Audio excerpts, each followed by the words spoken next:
দুর্গা উৎসব দিয়ে টিকা তোমরা লিখতে পারো এভাবে ছোট করে যে দুর্গাপূজা বাঙালি হিন্দুদের শ্রেষ্ঠ উৎসব। এই উৎসব বছরে দুবার হয়ে থাকে।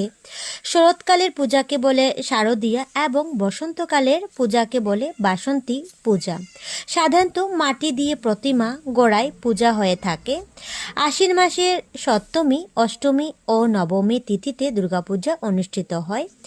পরের দিন প্রতিমা নিয়ে বিশেষ সমারোহ সহকারে শোভাযাত্রা বাহির হয়।